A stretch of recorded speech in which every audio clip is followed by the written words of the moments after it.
सुप्रभात बच्चों, आज हम पढ़ेंगे पाठ 7 गोभी का फूल, जिसके लेखक हैं केशव चंद्र शर्मा।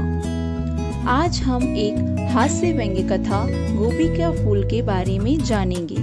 प्रस्तुत पाठ में दूसरों की दृष्टि का सम्मान, निस्वार्थ भाव और सहयोग की बात कही गई है। तो आइए अब हम पाठ की ओर बढ़ते हैं।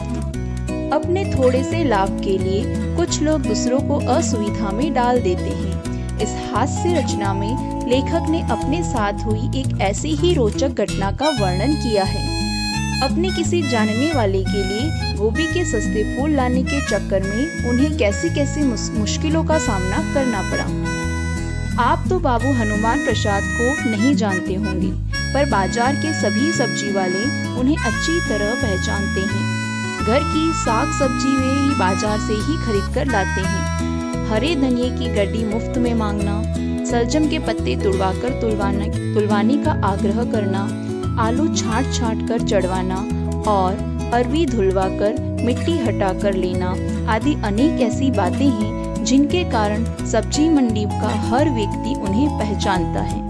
यहाँ पर बाबू हनुमान प्रसाद जी के बारे में बताया जा रहा है कि किस प्रकार वो सब्जी मंडी में जाकर सब्जियां लाते थे। सभी सब्जी वाले उन्हें देखकर आइए बाबूजी का नारा लगाते हैं, पर मन से कोई नहीं चाहता कि वे उनकी दुकान पर उस दिन का व्रत तोड़े, क्योंकि बहुत देर तक हिसाब लगाना पड़ता है कि सौदे के बाद घाटे में आखिर कौन रहा।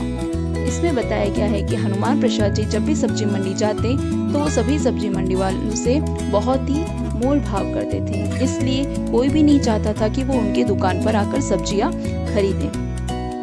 हनुमान प्रसाद जी को हरी सब्जी का मर्ज है। मर्ज का मतलब होता है लत है।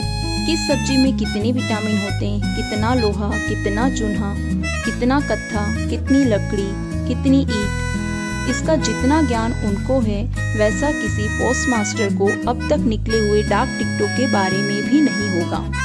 अर्थात हनुमान प्रसाद जी को सब्जियों के बारे में पूरी जानकारी थी। हनुमान प्रसाद जी को ताजमहल का रिप्लिका भेंट कीजिए तो वे बुरा मान सकते हैं, पर आप यदि उन्हें एक टुकड़ा सोया मेथी का साग भेंट कर दें तो आप उनके पक्के मित्र माने जा सकते हैं। किसी को कहीं बाहर आते जाते देखते हैं तो मौसमी तरकारी की फरमाइश वे जरूर कर देते हैं।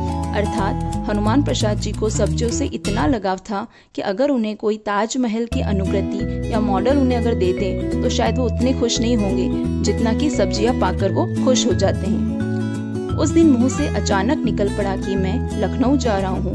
यहाँ पर लेखक अपने बारे में बात कर रहे हैं कि वे एक दिन लखनऊ जा रहे थे और यह बात उन्होंने हनुमान प्रसाद जी को बताई। फिर क्या था, बाबू हनुमान प्रसाद बोले, अरे भाई वर्मा साहब, आप लखनऊ जा रहे हैं तो हमारे लिए 5 फूल गोभी लेते आइएगा। अभी यहाँ गोभी का अच्छा फूल मिलता नहीं, लखनऊ में 1-1 रुपए का अच्छा फूल मिल जाता है। मैंने हाँ या न कहा हो इसके पहले ही उन्होंने 5 रुपए मेरे हाथ में रख दिए और मुझे अकेले में ले जाकर बोले, देखिए वर्मा जी, पता नहीं आपने कभी साग सब्जी खरीदी है कि नहीं, फूल जरा गठा हुआ लीजिएगा, चित्रा फूल जल्दी खराब हो जाता है। बहुत से गोभी वाले पत्ते निकाल कर लेते हैं, वे पत्ते न निकाल पाए, पूरी गोभी लीजिएगा।